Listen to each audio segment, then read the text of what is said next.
रिश्तेदार कह दें कि हम पर क्या तुम्हारे को भरोसा नहीं है, हम पर क्या विश्वास नहीं है, हम पर क्या भरोसा नहीं, विश्वास नहीं, कह देना हमें सब पर है, पर दृढ़ विश्वास तो मैं अपने आप पर करता हूं, अपने मेहनत पर करता हूं और अपने महादेव पर करता हूं।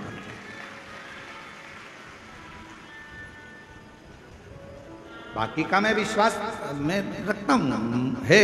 आप मेरे रिश्तेदार हो, मुझे विश्वास है, आप मेरे पड़ोसी हो, मुझे विश्वास है।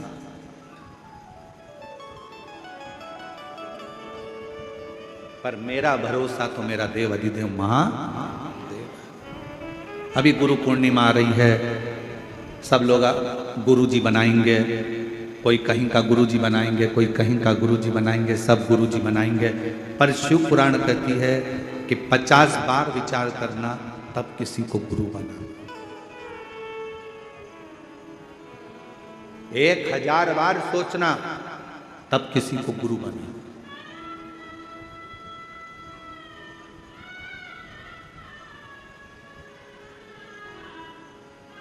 एक मां अपने बच्चे को जन्म देती है और दूसरा गुरु अपने शिष्य को जन्म देता है।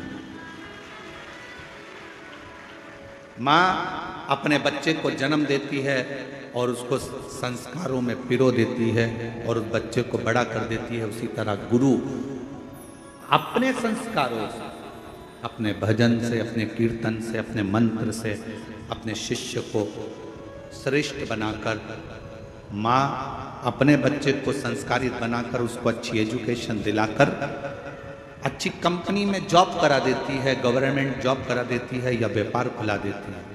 और गुरु किसी कंपनी में जॉब नहीं कराता, गुरु उस परमात्मा से मिलाने का प्रयास करता है, अपने दिल को मजबूत करने का प्रयास करता है।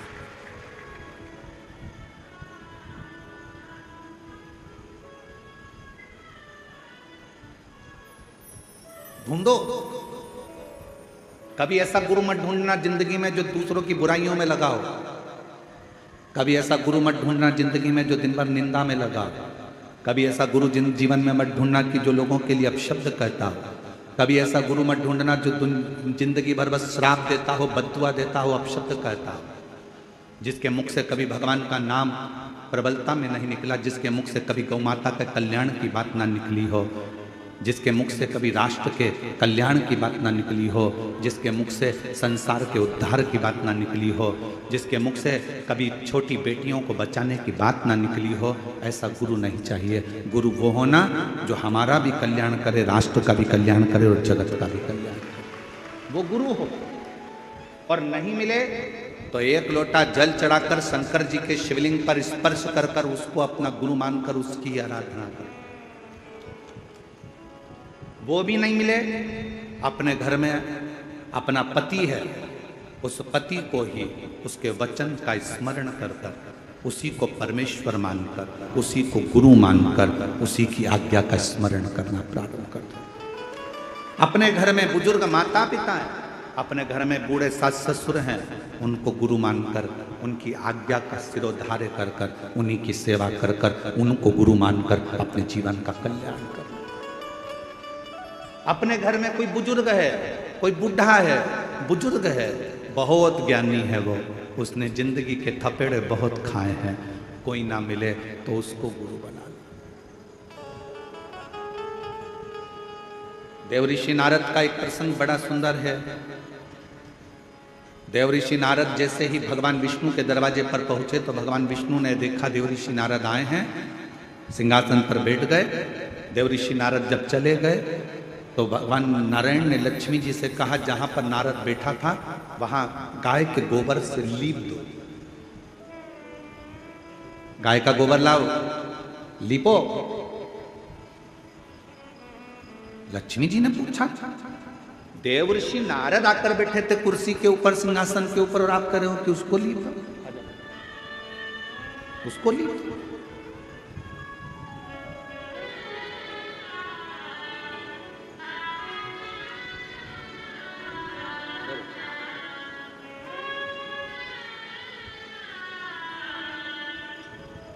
8 साल के बाद पति को ढूंढ ढूंढ कर थक गई थी, तब 8 साल के बाद वापिस आया। एक बार जोरदार था। एक दो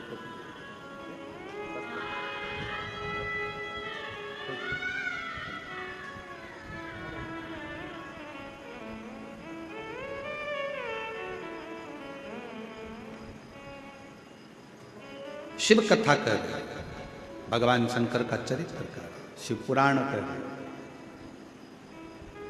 शिव तत्व कर,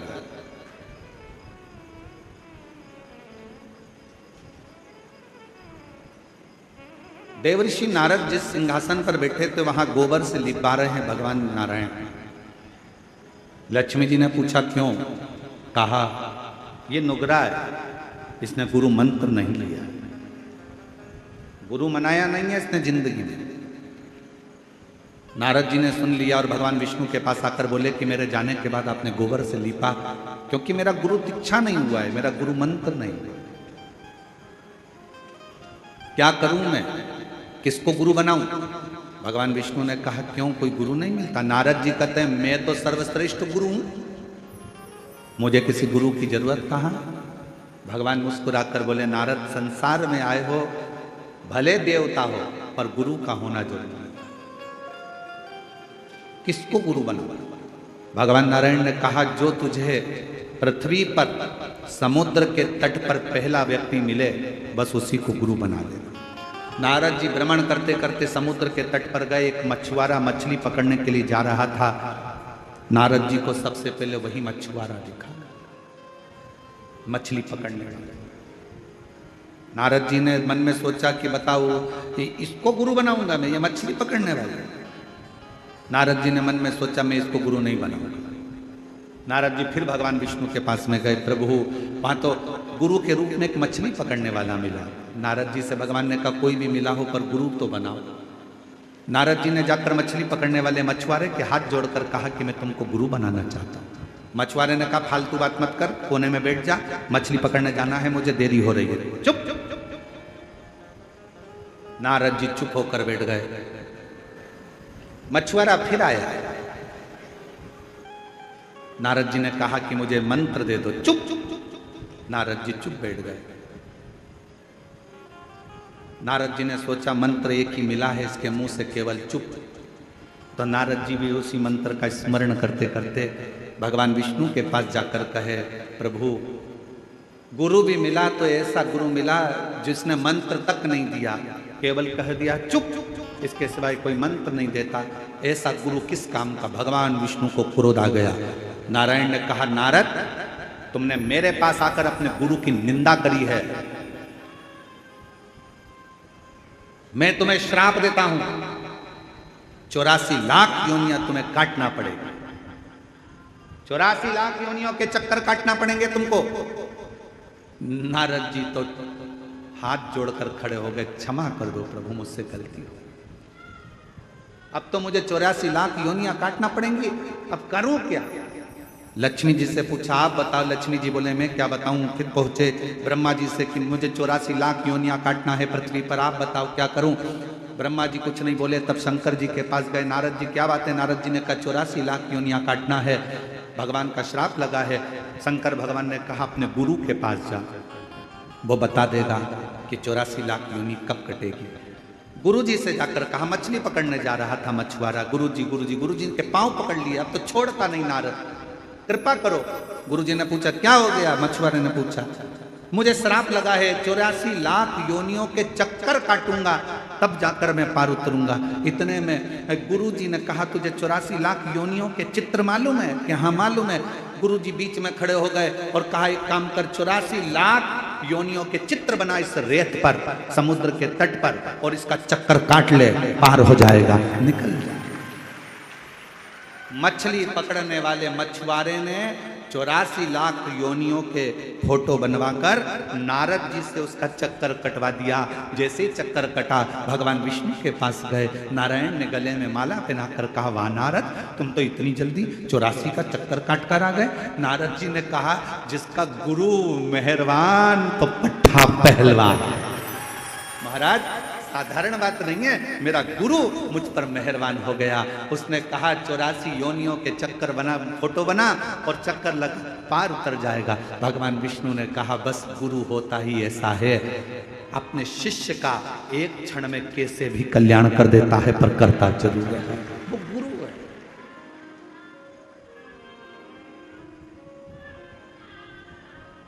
महाराज इसीलिए शास्त्र कहता ओम कहने से तर जाएगा तेरा जीवन सवर जाएगा, ओम कहने से तर तेरा जीवन सवर जाएगा। आप अपने मुख से जो उच्चारण करते हैं, आप अपने मुख से जो स्मरण करते हैं, आप अपने मुख से जो नाम जाप करते हैं, वो नाम जाप एक ना एक दिन आपको आपकी मंजिल तक पहुंचा जाएगा।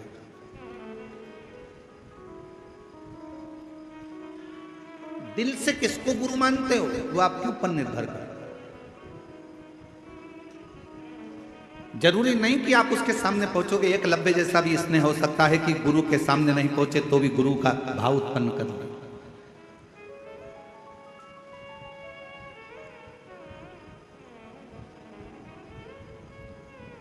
बस हृदय की पुकार, हृदय की। जरूरी नहीं कि कहीं आपको गुरु को ढूंढने जाना पड़े, जरूरी यह है कि अपना दिल कहाँ राजी होता है, कौन है जिसके शब्द हमारे हृदय में पहुंच जाएं और हमें भगवान से मिला दें, बस वो। और गुरु बिन ज्ञान ना उपजे, गुरु बिन संशय ना मिटे। जीवन में संशय को मिटाने वाला भी अगर कोई गुरु हो, भले आपकी सास हो, आपके ससुर हो, पति हो, पत्नी हो, यहां तक शास्त्र कहता है माता देवहूति ने तो अपने बेटे को गुरु बना लिया था, कपिल महाराज। कोई तुमसे कहे गुरु जी कैसी बात करते हो, क्या अपने रिश्तेदार को गुरु बना? क्यों नहीं? माता देवहूति ने अपने पुत्र बेटा कपिल महाराज को अपना गुरु बनाया था। और कपिल महाराज ने अपनी मां को ज्ञान दिया था, मां बुढ़ापे में आंखों से अगर दिखना बंद हो जाए तो इन आंखों से ना देखते हुए भीतर की आंख से अंदर बैठे हुए परमात्मा को देखना चालू कर देना। ये कपिल महाराज बोले। कपिल देव महाराज ने कहा अपनी माता देवहूति से, मां बुढ़ापे में अगर सुनना बंद हो जाए, इंद्रियां काम करना बंद कर दे, तो अपने भीतर की आवाज सुनना प्रारंभ कर दे। कपिल देव महाराज ने कहा मां अपने भीतर की आवाज सुन। रावण इंद्र को संयम में कर लिया था, रावण ने इंद्र को अपने संयम में कर लिया था, रावण ने इंद्र को अपने वश में कर लिया था, रावण ने 33 कोटि देवताओं को अपने वश में कर लिया था, रावण ने पूरे संसार को अपने वश में कर लिया था। केवल रावण एक चीज वश में नहीं कर पाया था, वो खुद की इंद्रियां थी, जिसको रावण ने वश में नहीं करा था। इंद्र को वश में करना सरल है, पर इंद्रियों को वश में करना कठिन है। ये इंद्रियां बड़ी विचित्र है। कल एक व्यक्ति को आवाज सुनाई नहीं दे रही होगी, तो वो वहां खड़ा होकर आवाज लगाने लगा, नाचने लगा। तो एक खड़े होकर उसको देखने लगा, दूसरा खड़ा होकर उसको देखने लगा, तीसरा खड़ा होकर उसको देखने लगा, चौथा खड़ा होकर उसको देखने लगा। थोड़ी देर बाद देखा तो पूरा पंडाल उसको देखने लगा। फिर मालूम पड़े ये भी देखने लगे, फिर मालूम पड़े उधर के भी देखने लगे। फिर उधर कोई चिल्लाया, वो नाच रहा था, पुलिस वाले उसको बिठा रहे थे, काय को नाच रहा है भैया, कथा चल रही है, जब नाचने का समय आए तब नाचना। वो तो नाचने लगा तो उधर के लोग खड़े हो गए, फिर इधर के लोग उधर देखने लगे, फिर उधर के उधर देखने लगे। जरा विचार करो, अपनी इंद्रियां, ये नेत्र, ये जिह्वा, ये श्रवण, ये मन, अपनी इंद्रियां अपने संयम में नहीं हो पा रही, तो हम परमात्मा को कैसे देख पाएंगे? रावण इंद्र को अपने काबू में कर लेता है, अपने कब्जे में।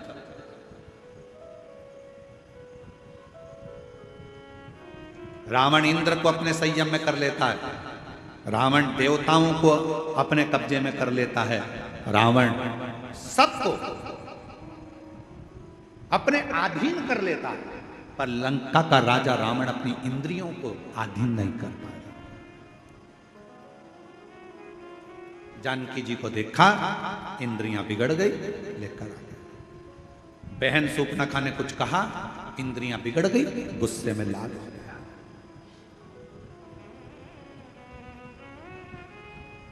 इन इंद्रियों को साधना कितना कठिन।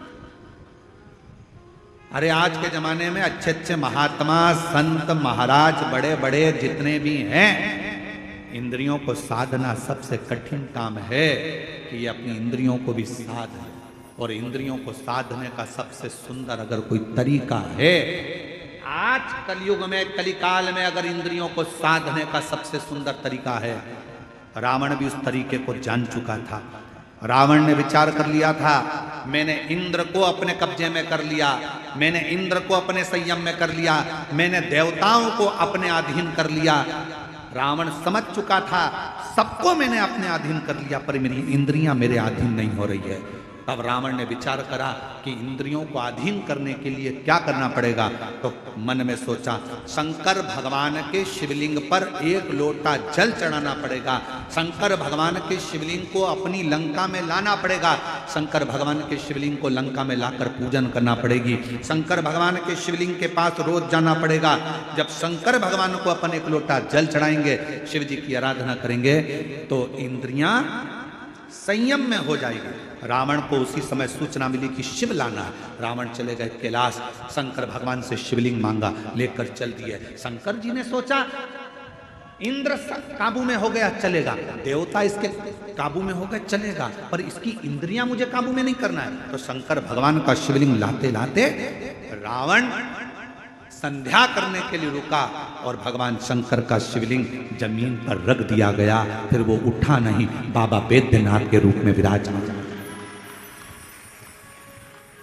आज बाबा धाम के रूप में, बाबा वैद्यनाथ जी के रूप में विराजमान। शिव जी नहीं चाहते थे कि ये इंद्रियां संयम में हो।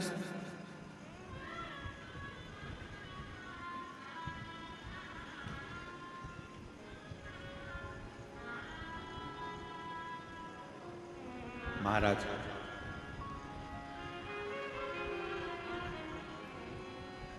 ये इंद्रियां संयम में हो, ये बहुत कठिन विषय है। आज के जमाने में कलिकाल में इंद्रियों को संयम में लाने के लिए सबसे सुंदर तरीका है एक लोटा जल, सारी समस्या का। यह हमारी इंद्रियों को भी संयम में,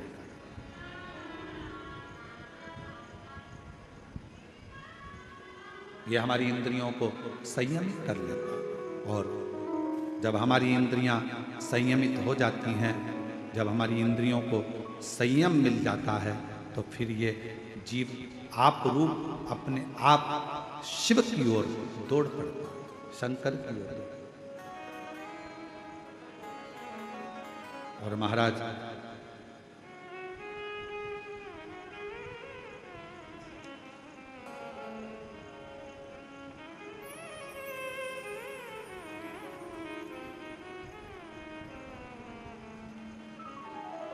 इन इंद्रियों का संयमित होना ये निश्चित करता है कि हम शिव के कितने करीब हैं। जो रावण नहीं कर पाया, सोने की लंका बनाना रावण के लिए सरल था।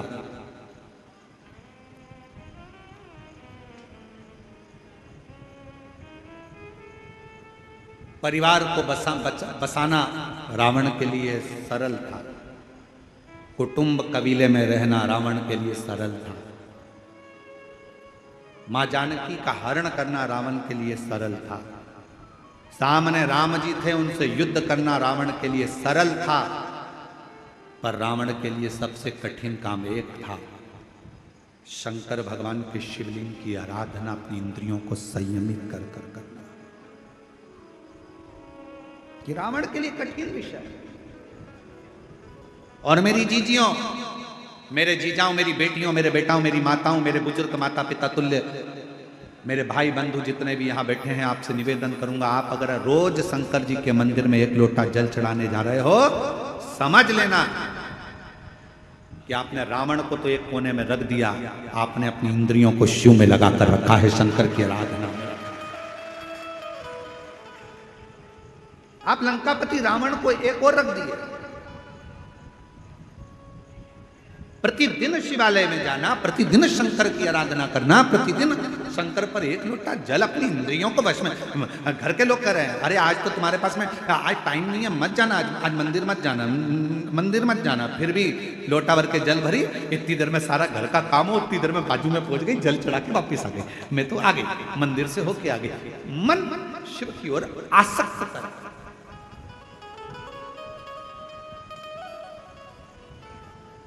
एगो बहन आई हैं, शायद रायपुर से हैं, वो जी कल बोल रही थी, मिल दर्शन के लिए आई थी जब, कि गुरु जी ये बोलो, ये बताओ कि आप कथा में कह रहे थे कि भगवान शंकर के लिए समय मत बांधना, सुबह 9 बजे बांधोगे तो अर्चन डाल देगा, 10 बजे बांधोगे तो अर्चन डाल देगा, 11 बजे डालोगे तो अर्चन डाल देगा। कल वो प्रश्न कर रही थी, शायद है कि गई पता नहीं, तो वो प्रश्न कर रही थी कल। तो मेरा उन बहन से निवेदन है, शंकर भगवान समय नहीं बांधने दे रहे हैं, इसलिए नहीं बांधने दे रहे हैं कि बाप से मिलने का कोई समय नहीं होता। तुम्हारा जब मन पड़ जाए तब अपने बाप से मिलने पहुंच, अपने पिता से।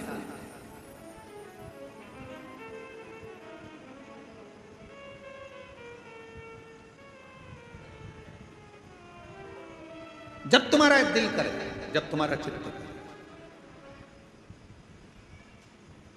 फूलों की कलियों में, काशी की गलियों में, फूलों की कलियों में, काशी की गलियों में, तेरे बिना कुछ नहीं, तेरे बिना भी क्या जीना, ओ बाबा रे,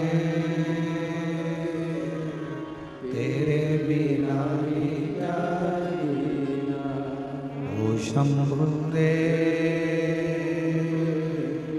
तेरे बिना ही क्या जीना। फूलों की कलियों में, काशी की गलियों में, फूलों की कलियों में, काशी की गलियों में, तेरे बिना कुछ कहीं ना, तेरे बिना भी क्या जीना, ओ तेरे बिना भी क्या जीना, ओ बाबा रे, तेरे बिना भी क्या जीना, ओ शंभु रे, तेरे बिना भी क्या जीना। उसके बिना सब सूना लगे, सब सूना। कोई मीडिया वाले पूछ रहे थे किसी बहन से, हमने तो किसी ने भेजा तो ललित जी के मोबाइल पर सीहोर पहुंचा होगा तो देखा, किसी मीडिया वाले ने यहीं छत्तीसगढ़ में ये निकुंभ की कथा में एक बहन जी से पूछा, बताओ आपको यहाँ आकर कैसा लग रहा है, कहाँ से आई है? उसने कहा मैं वहां से आई हूं, इतनी दूर से। मीडिया वाला बोला हाँ, कैसा लग रहा है? उसने कहा अपने बाप के घर में बेटी को हमेशा अच्छा ही लगता है। कथा में पूछा जाता है, सोशल मीडिया, यूट्यूबर पूछते हैं आपको कैसा लग रहा है यहाँ आकर, माताएं जवाब देती है अपने बाप का घर है, पिता का घर है। शिव महापुराण की कथा नहीं है, ये मेरे पिताजी से मिलने का एक स्थान है जहां पर बेटी अपने बाप से कहने के लिए आती है। फिर एक ट्रेगल साइकिल चलाने वाले, किसी के पाँव में तकलीफ थी, कोई ट्रेगल साइकिल चलाने वाले कोई भाई से पूछा, उसका भी यूट्यूब पे डला, उससे पूछा तुम अपनी साइकिल से आए इतनी दूर? हाँ। कितना किलोमीटर दूर? कहा 35 किलोमीटर दूर साइकिल चला कर आ गए। हाँ, किसके लिए?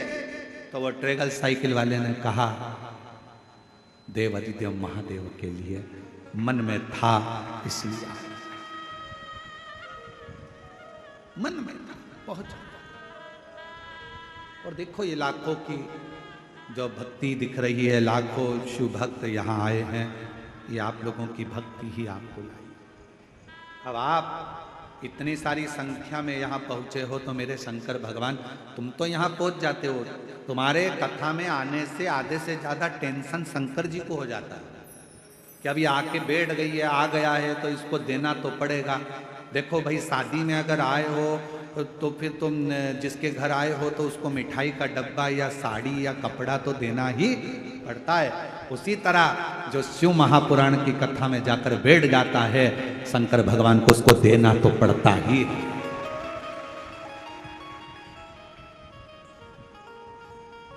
देना पड़ेगा उसको। आपके घर आइए, दामाद आया है, बेटी आई है, भांजा भांजी आए, देव।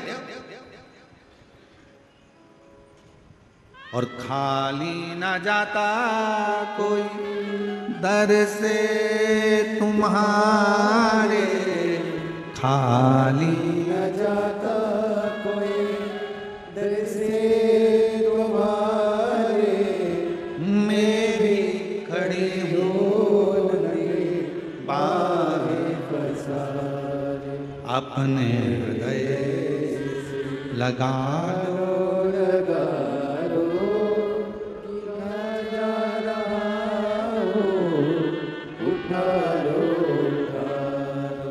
भोले अपने दर से अब तो ना टारो, गिरा जा रहा हूँ, उठा लो, उठा लो। उसका फर्ज है।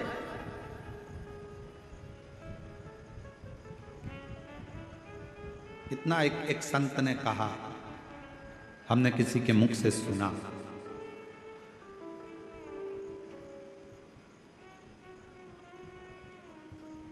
बेटे को देना कर्म है।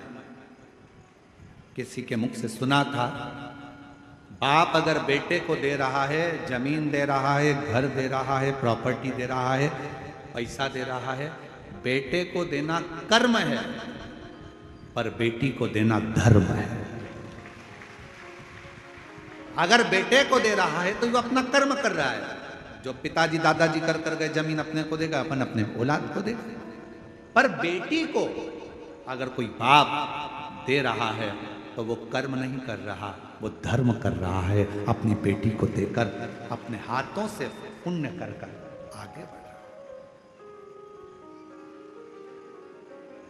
धर्म। इसलिए शायद मेरे भोले बाबा भी यही क्रम करते हैं। इतनी सारी मेरी जीजियां आती हैं ना, बेटियां, तो उनको देखकर धर्म उत्पन्न कर लेते हैं। ये देना मेरा धर्म है। आया है, खाली ना चले जाए, इसकी झोली भरना, इसको खुशियां देना, इसको प्रदान करना, आया है।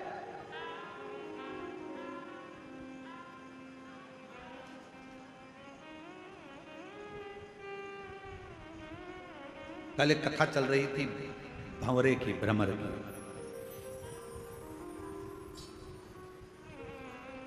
शिवजी ने पार्वती जी से पूछा था कि बचपन में मैंने तुम्हारे पास में मधुमक्खी भेजी थी, भंवरा भेजा था।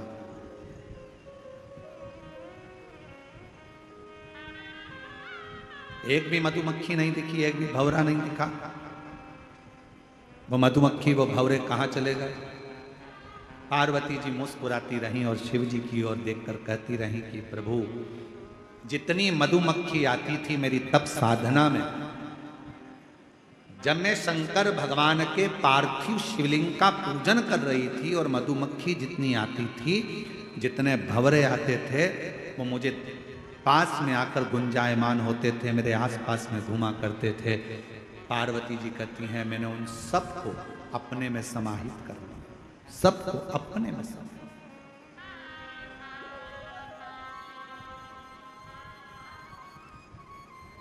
सबको अपने में समाया।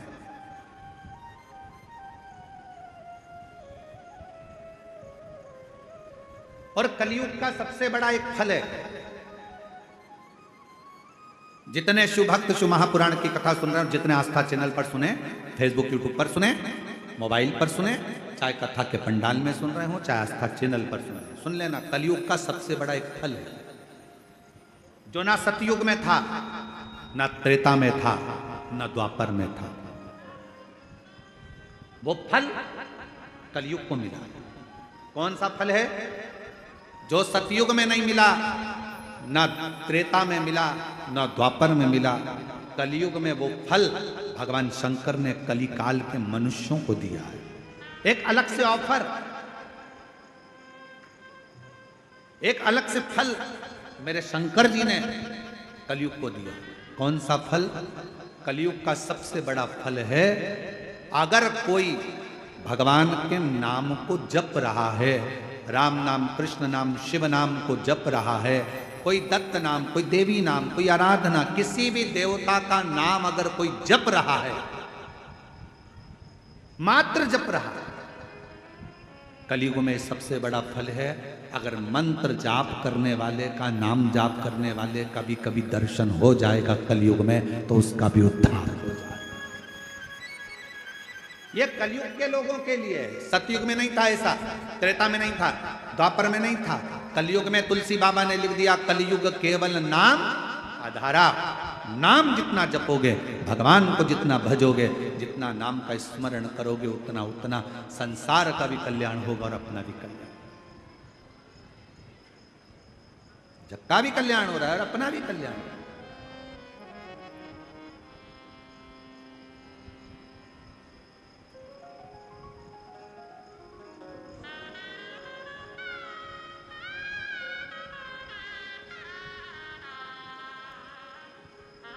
बस उसमें अपने हृदय को रमा। पार्वती, मैंने तुम्हारे पास में भंवरा भेजा। पार्वती, मैंने तुम्हारे पास में मधुमक्खी भेजी। पार्वती, मैंने तुम्हारे पास में अर्चन डालने के लिए बहुत कुछ भेजा, पर समझ में नहीं आया वो गया कहां। पार्वती जी कहती हैं, प्रभु आपकी आराधना करते समय, आपकी साधना करते समय, आपके मंदिर में जाते समय, आपकी कथा का स्मरण करते समय अगर कोई बड़ी दुख अर्चना, कुछ अगर अड़ंगा भी आ रहा है, कुछ अड़चन आ रही है, तो वो आपके भजन से, आपके स्मरण से, आपके कीर्तन से समाप्त हो जाए।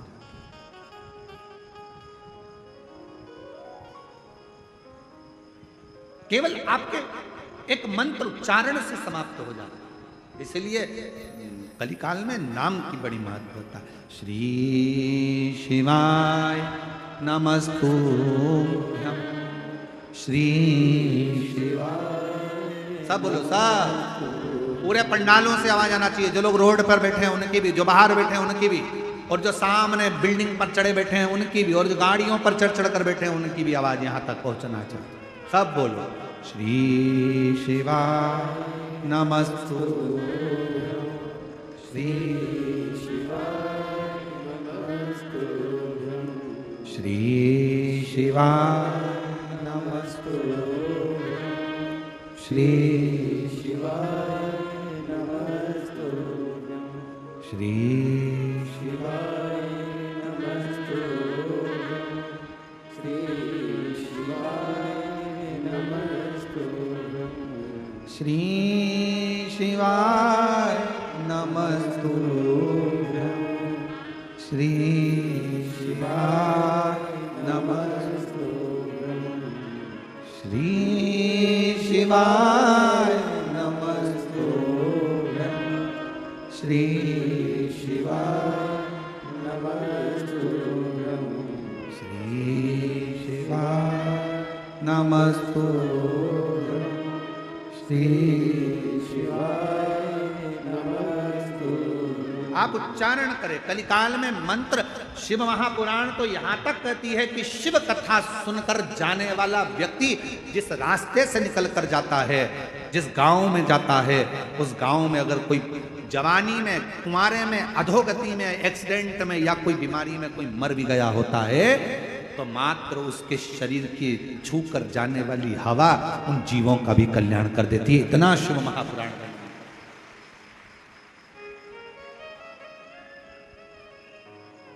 अपने दिल की बात अपने पास रखो, अपने मंत्र की बात अपने पास रखो, अपने स्मरण की बात अपने पास रखो। जैसे आज के जमाने में साइबर क्राइम ज्यादा हो रहा है।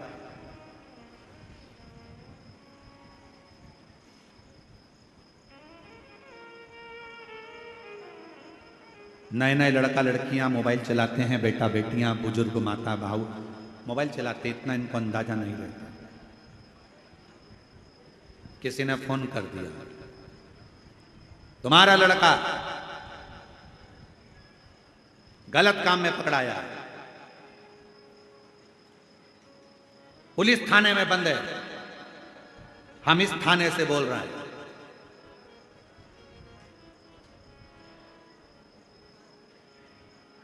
अगर लड़के को छुड़ाना है तो ऐसा करना पड़ेगा। तुम्हारे मोबाइल पर एक ओटीपी आएगा, वो ओटीपी नंबर बताओ, फिर तुम्हारे पास ये पहुंचेगा, ये बताओ। हाथ जोड़ कर कह देना, भैया ना तो मैं ओटीपी बताऊंगी और ना नंबर बताऊंगी। वो थाने वालों से निवेदन है कि हमारे गांव के थाने वाले को फोन करें और हमारे गांव के थाने वाले हमसे आकर मिले, तब ओटीपी बताऊंगी, नहीं तो बताऊंगी। क्यों फंसे हम किसी साइबर क्राइम के अंतर्गत? अपने मोबाइल में कितनी भी बातें हो, अपने मोबाइल में कितना भी ओटीपी आए, कोई तुमसे पासवर्ड पूछे, मैंने ये नंबर भेजा है, इसका पासवर्ड बताओ, ये बताओ, वो बताओ, कुछ नहीं बताना। कह देना सीओर वाला महाराज ने मना करा है। अपने दिल की बात और अपने पासवर्ड या ओटीपी नंबर या अपने मोबाइल का कोई पर्सनल नंबर या पर्सनल चीजें हम किसी को नहीं बताते, चाहे वो कोई मत बताओ, अपने पास रखो। लाखों रुपए लोगों के जा रहे हैं, करोड़ों रुपए लोगों के समाप्त हो जा रहे हैं, बैंक खाली हो जाते हैं, तब रोता है मेरा लड़का मेरी लड़की। आखिर में फिर विचार करता मर जाऊं तो अच्छा, क्योंकि प्रेशर इतना होता है कि मरने का साधन ढूंढता। क्यों मरना? इसलिए ना अपना ओटीपी बताओ, ना अपना पासवर्ड बताओ, और ना ही अपनी ऑनलाइन लिंक कुछ भी है ना बताओ,